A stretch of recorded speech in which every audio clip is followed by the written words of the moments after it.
John Templeton adalah seorang investor legendaris yang sering dianggap sebagai salah satu pelawan terbaik di dunia investasi.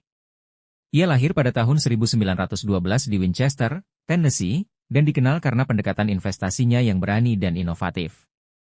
Selama depresi hebat, Templeton membuat keputusan berani yang kemudian menjadi ciri khas karirnya. Ia membeli 100 saham dari setiap perusahaan yang terdaftar di Bursa Efek New York yang diperdagangkan di bawah $1. Taruhan ini berhasil, dan ia menjadi sangat kaya. Pada tahun 1954, Templeton mendirikan reksadana Templeton Growth Fund, yang kemudian menghasilkan pengembalian tahunan lebih dari 15% selama hampir 40 tahun. Salah satu pencapaiannya yang luar biasa adalah mempelopori investasi internasional, memperkenalkan konsep diversifikasi lintas batas negara. Dia menemukan peluang di negara-negara dengan kondisi ekonomi yang paling buruk, yang justru menawarkan nilai investasi terbaik.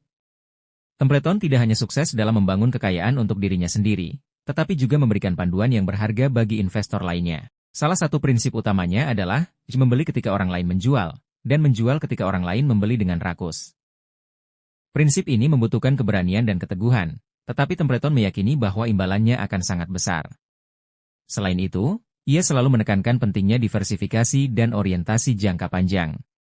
Baginya, investasi terbaik adalah yang dipersiapkan untuk 5 hingga 10 tahun ke depan, bukan hanya untuk keuntungan cepat. Salah satu buku paling terkenal yang ditulis oleh John Templeton adalah The Templeton Plan, 21 Steps to Personal Success and Real Happiness. Dalam buku ini, Templeton berbagi prinsip-prinsip dasar yang membimbing kesuksesannya dalam berinvestasi dan kehidupannya secara umum. Pada akhirnya, John Templeton menjual perusahaannya, Templeton Funds, kepada Franklin Group, yang kini dikenal sebagai Franklin Resources.